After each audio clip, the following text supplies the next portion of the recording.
السلام عليكم، ازيكم، اخباركم ايه؟ انا بس عاوزه احكي لكم حاجه حصلت النهارده، هي فعلا مهزله بالنسبه لي. يعني انا مش مصدقه. انا حتى وقفت عند الراجل قعدت اضحك.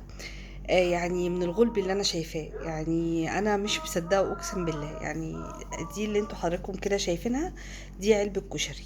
اقسم بالله دي علبه كشري، وحياه ربنا دي علبه مش علبه ايس كريم، علبه كشري. اللي حصل ان انا كنت رايحه اشتري طلبات للبيت، فبنوتي الصغيره طلبت مني ان هي عاوزه تفطر وكده، فكنا معديين من جنب محل بتاع كشري.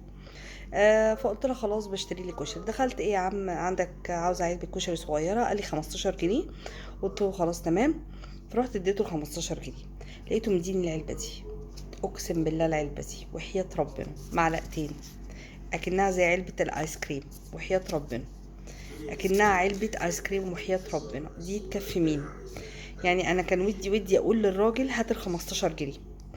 يعني حسبي الله ونعم الوكيل. ما فيهاش معلقتين ولا ولا تشبع ولا تنفع. اكنها علبة ايس كريم. انا مش عارفة احنا هنوصل لغاية فين.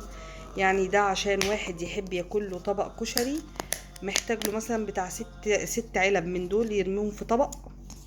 بصوا يعني هي حتى ما كملتش، هم مجرد معلقتين. يعني ما فيش، يعني ما فيش. يعني انتوا لو لاحظتوا الحافة، الحتة البيضة دي اللي هي ما بين فصلتين، ده هي ده كان سمك الارتفاع بتاع العلبة اصلا.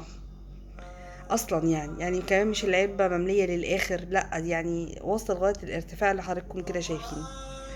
ده مهزلة وقلة ادب. وانا مش عارف، انا كان ودي اخد ال 15 جنيه، بس لولا ان انا احرجت واتكسفت.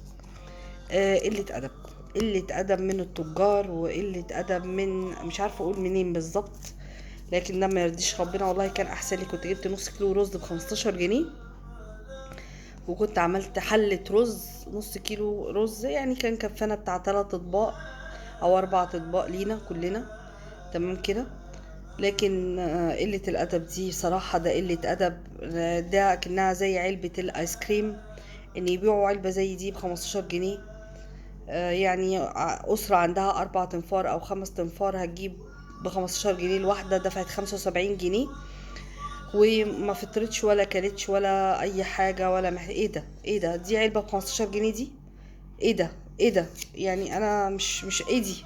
ايه ده؟ ايه ده؟ يعني احنا وصلنا لغاية فين؟ حرام وحياة ربنا أقسم بالله. وجاي معاها كيس كيس دقة، وكيس شطة اهو. كيس دقة وكيس شطة اهو. بس انا مش عاوزه اوري بس اسم المحل. كيس دقة وكيس شطة بس. قلة ادب ومهزلة واستغلال استغلال من التجار. ده ما يرضيش ربنا. مش عارفه اقول لكم ايه. يعني حسبي الله ونعم الوكيل. احنا مش عارفين احنا رايحين لغايه فين. الواحد مرتبه على قده. آه ده مش لاقي كلام اقوله الصراحه. يعني انا مش لاقي كلام اقوله غير دي قله ادب ومهزله. واحنا كده احنا ماشيين في سكه الضياع. دي علبه كشري يا جماعه ب 15 جنيه، وحياه ربنا 15 جنيه، اقسم بالله 15 جنيه، لكنها عامله زي علبه الايس كريم. حسبي الله ونعم الوكيل. حسبي الله ونعم الوكيل، مش هقول اكتر من كده.